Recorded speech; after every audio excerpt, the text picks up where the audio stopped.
বাংলাদেশের আদালতে মঞ্জুর হলো না ইসকনের সাধু চিন্ময় কৃষ্ণপ্রভুর জামিন। বস্তুত তার হয়ে কোনো আইনজীবী দাঁড়াতে পারেনি এই দিন, ফলে কোনো সওয়াল জবাবেরই সুযোগ মেলেনি। এই পরিস্থিতিতে জামিন খারিজ করে দেন বিচারপতি। জাতীয় পতাকার অবমাননা সহ একাধিক অভিযোগে গ্রেপ্তার করা হয়েছিল চিন্ময় কৃষ্ণ দাসকে। গত সপ্তাহে তাকে গ্রেপ্তার করে চট্টগ্রাম পুলিশ। পরের দিন তার জামিনের আর্জি খারিজ হয়ে যায়। জেল হেফাজতের নির্দেশ দেয় বাংলাদেশের আদালত। আজ মঙ্গলবার শুনানির কথা ছিল, কিন্তু তা হলোই না, মিলল না জামিনও। অন্যদিকে আজ এই জামিনের মামলা আদালতে ওঠার ঠিক আগের রাতেই আবারও একটি নতুন মামলা রুজু হয়েছে সন্ন্যাসী চিন্ময় কৃষ্ণ দাসের বিরুদ্ধে। এবারও জামিন অযোগ্য ধারাতেই মামলা হয়েছে চিন্ময় কৃষ্ণ দাস সহ মোট ৭১ জনের বিরুদ্ধে।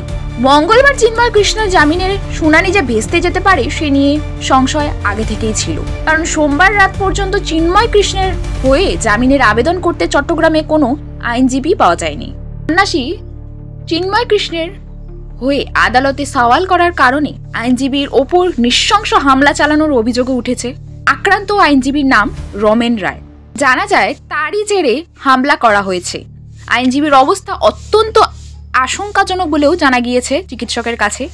শেষমেশ বাংলাদেশের সনাতনীদের একাংশের আশঙ্কাই সত্যি হয়েছে। কার্যক্ষেত্রে এর কোনোটাই সম্ভবপর হয়নি, ফলে মুক্তি মিলল না চিন্ময় কৃষ্ণ দাসের। এবার কি আরও বৃহত্তর আন্দোলন বিক্ষোভের পথে এগিয়ে যেতে পারে বাংলাদেশ?